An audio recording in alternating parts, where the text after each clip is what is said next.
right, good evening.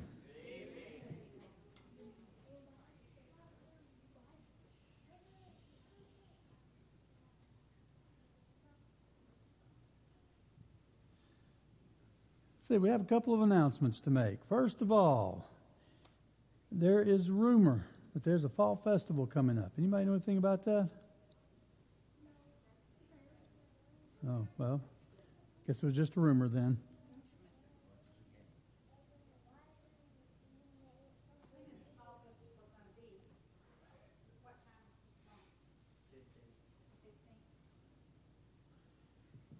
I thought sure you kiddos would know what time and when and all that. Don't know a thing, huh? October the 15th from 12 to 3. We need some donations. 16-ounce bottle drinks for one of the games. That's the prize, by the way, so we need a lot. Baked goods or toys for a cake toy walk. And if you need more information on that, just get with Mr. Dalton. Volunteers are needed to help with booths. We also need volunteers to handle concessions, the concession booth, and ticket sale table. So if you can do one of those, please let Mr. Dalton know. And make sure you put it on your calendar and invite your family, your friends, and even those that aren't your friends. Let them all come. All right, anything else on that you need to? All right, we are planning to go to the Judgment House. We don't have a definite date yet, but if you are interested in going, please be sure to sign up. Is the sign-up sheet out there? Sign-up sheet's in the vestibule. And so we need a count in order to make reservations.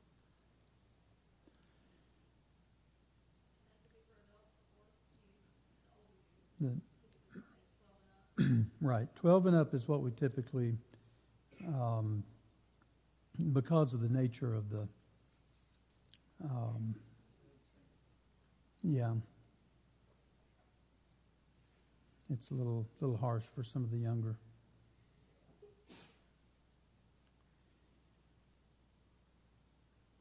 Let's see, is that this Saturday? Brother Ken? All right, this Saturday, Brother Ken Cardin will be at Monticello Methodist Protestant Church. They're meeting at 5 o'clock in the Christian Life Center for finger food. So if you want to be there for that, it's a meet and greet time. Bring some finger foods and meet with them there. Or you can be there at 6:30 when he will give his testimony. Everyone's encouraged to be there. For those of you that aren't familiar with Brother Ken Cardin, Brother Ken was one of the first COVID patients. In fact, in the area where he lived, he was the alpha patient. He was the very first one, and spent, I think it was 89 days in the hospital, and I don't remember now exactly how many of those were on the ventilator, but he was on the ventilator for, I think it was around 60 days or so. Ended up with having part of one leg amputated and part of the other foot. It has a really good testimony, and I really, if you have not heard him speak, he spoke at camp this summer. Is that the guy that had no toes? He was missing his toes and telling us that. Is that the guy that had no toes? The one that was at camp, yes. Mm-hmm.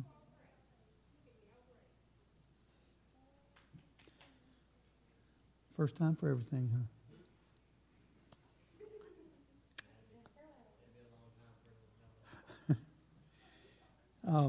Yes, he was the one that spoke at camp, and he really does have a great testimony, and I do encourage you to participate if you can. Let's see, are there any other announcements? Church board meeting this Sunday.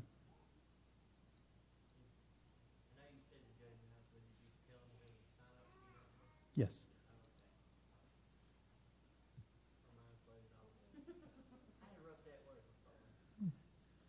You're acting like the young people now. They're wearing off. Yeah, I've got to keep Mr. Dalton straight now. Come on. Yes, there is a sign-up sheet for the Judgment House in the vestibule. All right. Do we have any prayer requests? I'd like to add my niece, Mary Jo Turner. She had a bad ear infection that's causing her ear to bleed. Also passing keys from her. Okay. Mary Jo Turnage. Mary Gail. Jill. Gail. Mary Gail. Former co-worker Ricky O'Quinn had back surgery. He's gonna be down for a while. Ricky O'Quinn. Yeah, I got that one right. Okay. I'm on a roll. Jill Spence and her 2 kids. Okay. Continue to pray for my papa. Right. Continue to remember Mr. Bart. Also, if you will, put Angie Bell on the prayer list. And in case you haven't been listening to the news, a Category 4 hurricane made landfall in Florida today. So we need to remember those that are affected by the hurricane. I saw the doctor yesterday. They scheduled my carotid surgery for next Carotid surgery Monday. Monday. And I know you and Nikki don't work. She was telling me all the side effects that could happen, like they're supposed to do. Mm-hmm. And guess what one of them was? If they touch the wrong nerve, the tongue can't move anymore. We need to have prayer.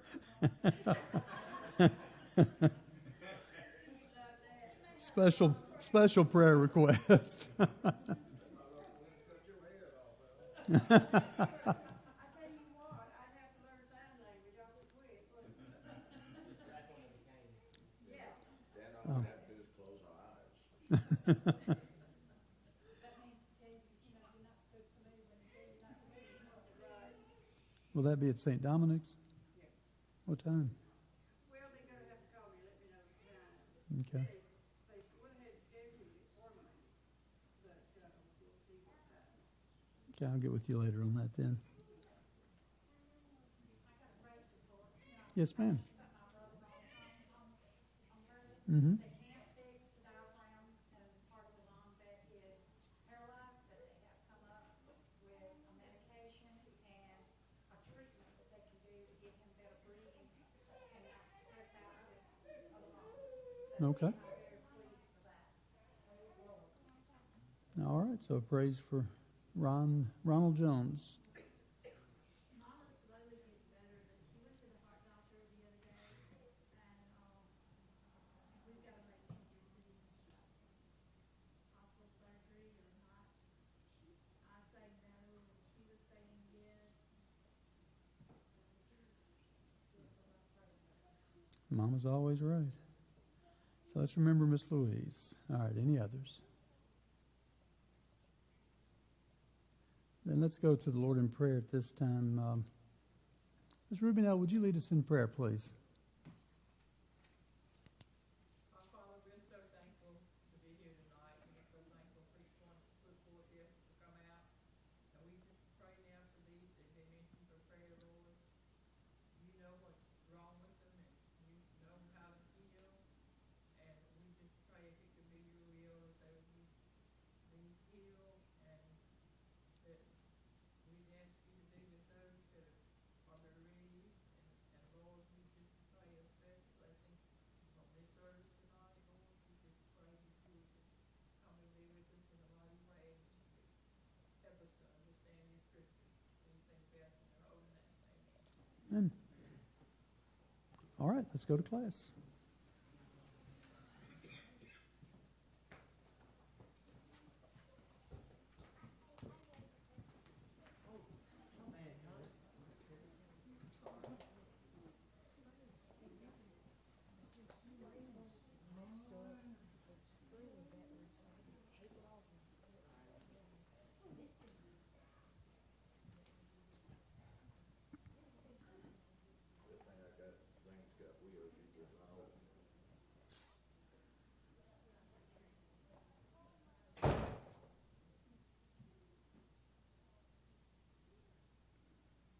Were you speaking to me? Oh. I've already proved that I can't hear tonight, so.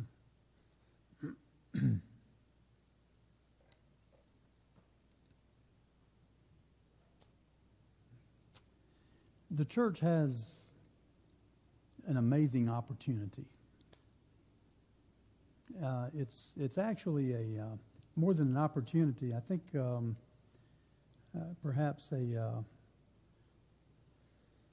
what's a better word for opportunity here? Well, commission. And that commission, that opportunity, is to show Christ to a very needy world. When we look around us today, what do we see? Unrest everywhere.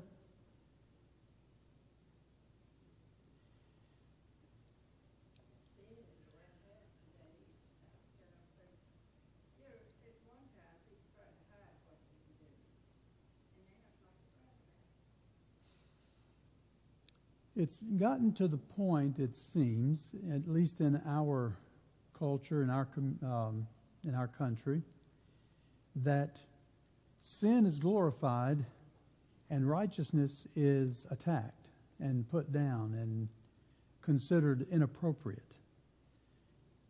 And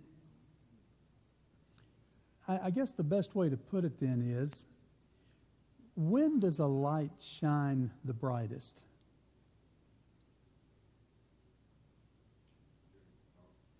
During the darkest time. If you ever go into a cavern and they turn all the lights off, you know what happens? It gets dark. It is so dark you could put your hand right there and you can't see it. That's how dark it gets. But then they can take just a match and strike that match. And it's amazing how much light just a match gives in that total darkness. That's the picture that I think should describe the church today. That we should be that light in the dark world in which we live. And we have this opportunity, in fact, really a responsibility, not just to show Christ to a needy world, but perhaps the responsibility is greater to teach, to nurture, to grow, to disciple our young people.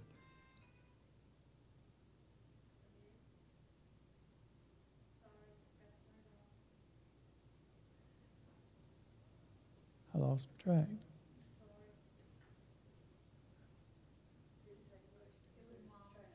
Yeah, I could hear her. I started to tell you, Mom, to be quiet, but no. This responsibility, though, we do have a responsibility to teach our young people, to grow them in their faith. And we're beginning a new series, actually going to start next Wednesday night. And the title of it is Building the Faith. And that this concept is really important. There's different books for different age groups, different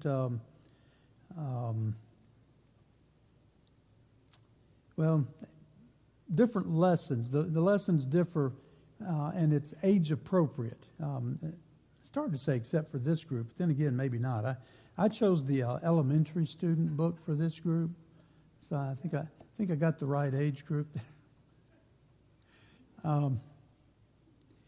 But seriously, it's an opportunity for us to teach, and this series goes through some of the different tenets of our beliefs, and the intent of it is to help develop our young people, to help grow them in their spiritual knowledge, as well as help grow them in their walk with Christ. But we're not just focusing on the youth. And I think it's really important that we recognize how important it is that all of us comes together. Who remembers what the theme verse is?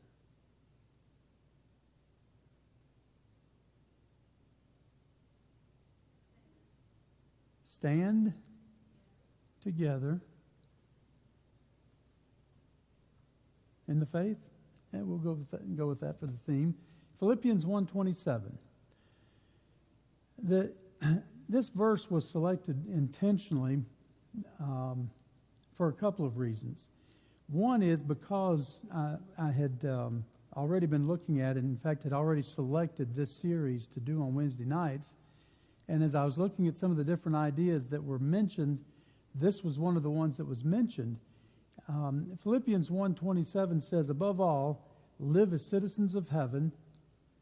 And I'm not going to read all of the verse, but it goes on to say, standing together with one spirit, one purpose, fighting together for the faith which is the good news, or the gospel.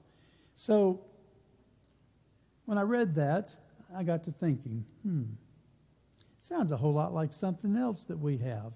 What's the motto for the Methodist Protestant Church?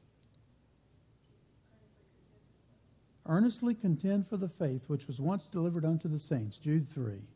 So, earnestly contending, fighting for the faith, defending the faith, standing up for the faith, and living as citizens of heaven. Now, we talked about this here a few weeks ago, but it's a reminder to us that, first of all, that we're not created for this world. That's a surprise, isn't it? We're not created for this world. We're created for something greater. God has something far better in store for us than what we have here. And yet so often we get so focused on what we have here that we miss out on what he has there. And secondly, we have to stand together with one spirit and one purpose. And I'm going to talk more about that in just a second. So let me come back and read the verse again. And this time I am going to read the entire verse. Above all, you must live as citizens of heaven, conducting yourselves in a manner worthy of the good news about Christ. Then whether I come and see you again or only hear about you, I'll know that you're standing together with one spirit and one purpose, fighting together for the faith which is the good news. The rules of the gospel are to be applied to all of our conduct. That's what Albert Barnes said. What are the rules of the gospel?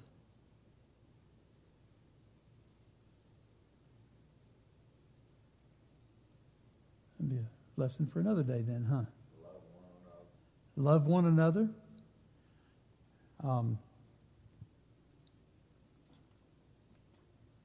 What's found in this book, right? The rules of the gospel, tells us how we're to live. It's it just gives us the rights and the wrongs of what we should do, following the examples of Christ. And that should be applied to all of our conduct, all of our actions, all of our speech. He also said there's a way of living that is appropriate to the gospel. A way of living that is appropriate to the gospel. In other words, to tie that in with what Paul says here, being a citizen of heaven. What does it mean to be a good citizen? What are some characteristics of a good citizen?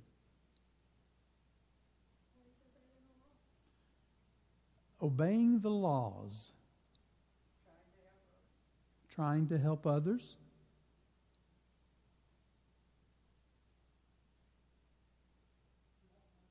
Love one another. Participate in, since we're talking about citizenship here, I'm talking citizenship in general. Participating in different events like voting. We've got elections coming up in just a little over a month now. And Benjamin's registered. He gets to vote this time. Civil service. Yeah. They're, Like JFK said, ask not what your country can do for you, but what you can do for your country. Ask not what your country can do for you, but what you can do for your country, to quote John F. Kennedy, right? And that concept has gotten twisted today. It is the exact opposite. Everybody is more concerned about what our country is going to do for me than what I can do for it. Well, when it comes to being a good citizen of heaven, then this is so much more important. And I think that's an accurate, that quote really fits in good with that. Because it's not about what's in it for me, but rather what can I do for God.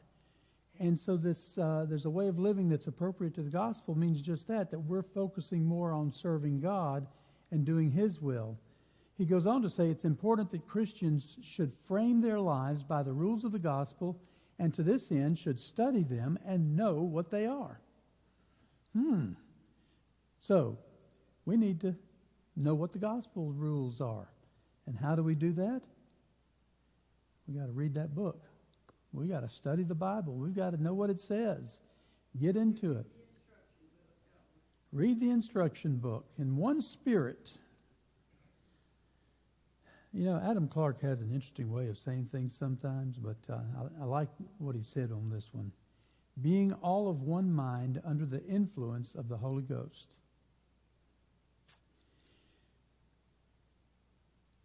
The church, in order to accomplish its goal, needs to have one mind. This picture of one mind is, I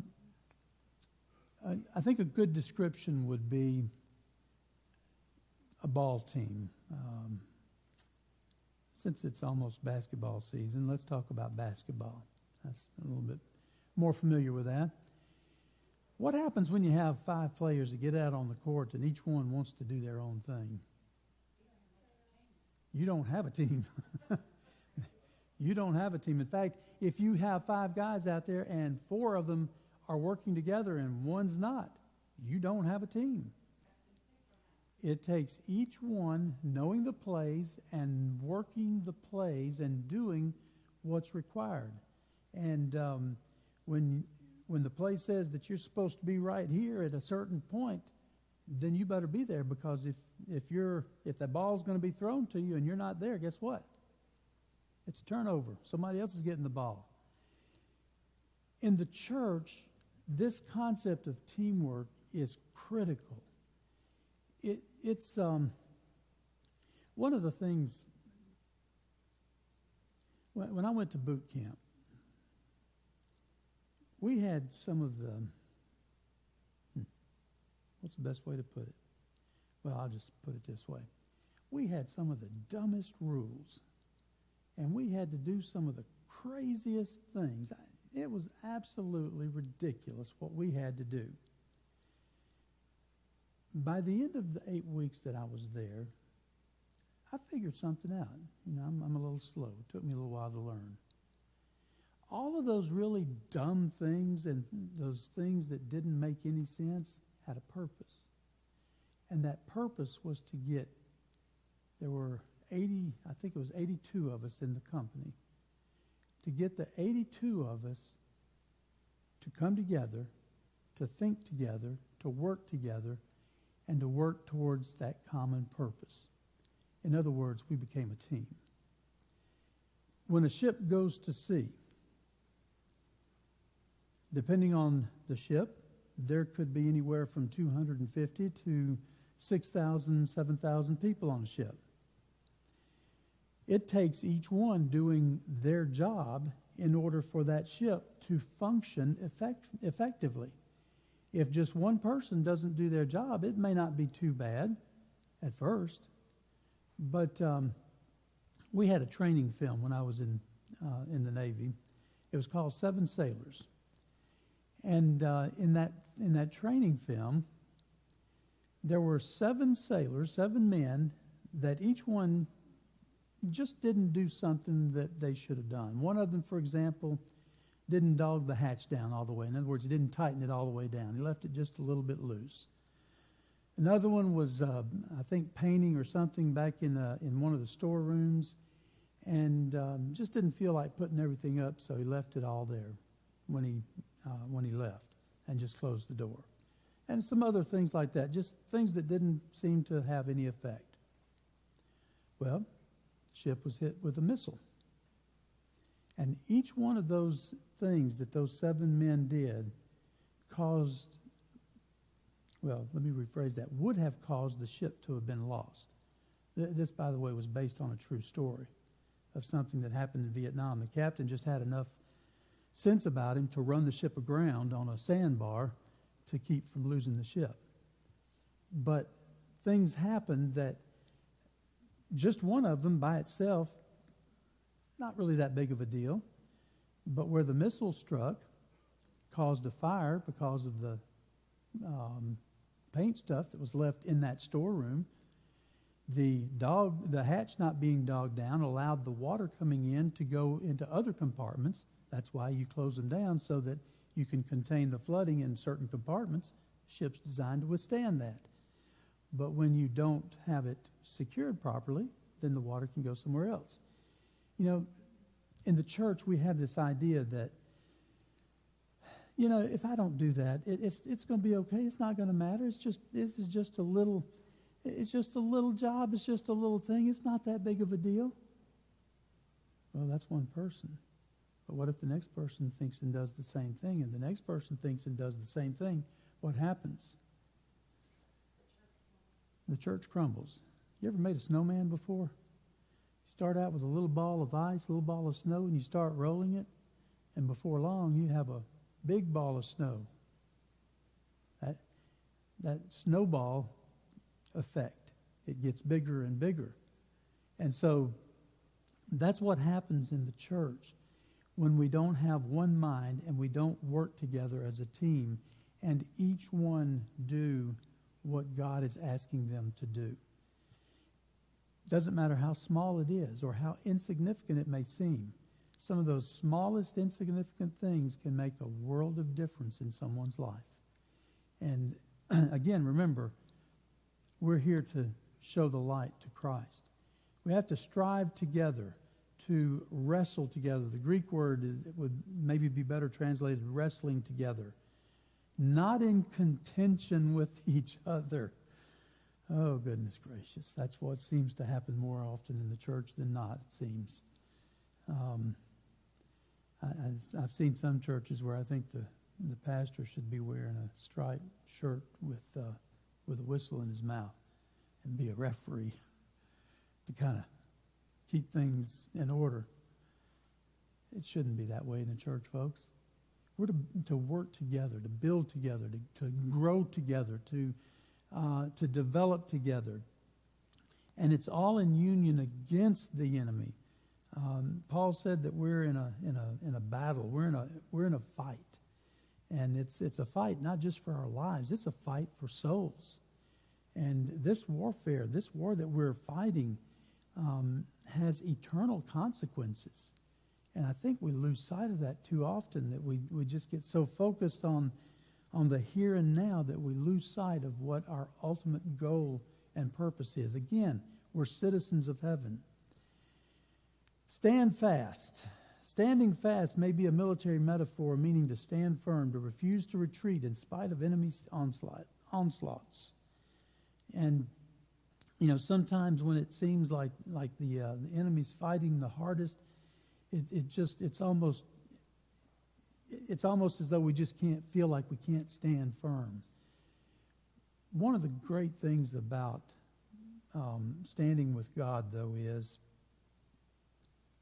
we're not doing it by ourselves. God didn't put us out there and say, okay, have at it now, and I'll be back here cheering you on. That's not what he said. He said, come on, I'm going to be right by your side. I'm going to give you strength. I'm going to give you wisdom. I'm going to give you guidance. I'm going to give you help. I'll bring in reinforcements when needed. Just stand by my side and do what I'm asking you to do, and we'll make it together. Kind of along this idea is a picture of steadfastness. It's a life characterized by constancy. And so we have to just kind of stand our ground, even when things seem to be going sideways and going the wrong direction. Unity again, one spirit, one soul. And then in verse 28, and I didn't read this, but verse 28, the first part of it, from the New Living Translation says, don't be intimidated in any way by your enemies. Don't let the enemy intimidate you. Be fearless. Don't be afraid. We've got a lot of Wizard of Oz lions in the church. You know what I mean? Ain't got no courage. Can't stand up.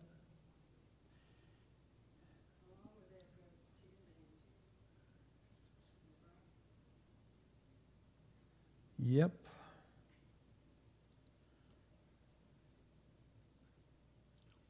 Fearlessness is an important quality in the life of the Christian. And it's one that we cannot, that we won't develop by ourselves. It comes through, going back to what Barnes said, knowing the rules of the gospel. In other words, knowing the gospel, reading, studying the gospel, knowing what the gospel says, and knowing how to apply it in our hearts and lives. And as we do that, then we begin to get this picture that we as a church, we have to fight for what is right. We have to take a stand. I mentioned voting earlier, and I think it's important. I'm not going to get political. Oh, yes, I am. I'm going to get political. We as Christians have got to let our voice be heard at the voting booth. And when I say let our voice be heard, I mean we've got to vote. I'm not talking voting Democrat, Republican. I'm talking voting for those men and women that are standing for biblical truth, because there are too many today that are not. And regardless of what their party affiliation is, we've got to stand up and vote for those that are standing for biblical truth. And if they're not, we don't need to vote for them. We need to find somebody else. And if we can't find somebody else, then maybe we need to step up and be that person. But we must fight together for the faith. That is, we must earnestly contend. And as we stand and fight together, I think that we can be reassured by what Paul said in the book of Romans. If God is for us, who can stand against us? With God on my side, we're winners, right? So let's study the book. Let's know what it says. And let's stand firm. Let's stand true to the gospel. And let's grow together. Let's build together so that we can carry out this commission. Any questions? Any comments?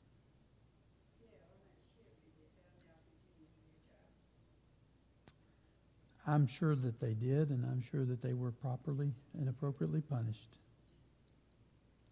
Well, it's my contention that God does not have backup plans. And I use Paul and Ananias Mm-hmm. as proof of that. That Paul was told on the road Ananias was coming. So if Ananias didn't go and Bob walked in there, that meant the spirit on the road was a lie. Mm-hmm. To contend that, when God calls us to do something, we're the one that is no, in case I don't do it, somebody else is going to. Mm-hmm. Yeah. No, we've got a responsibility to do what we are called to do.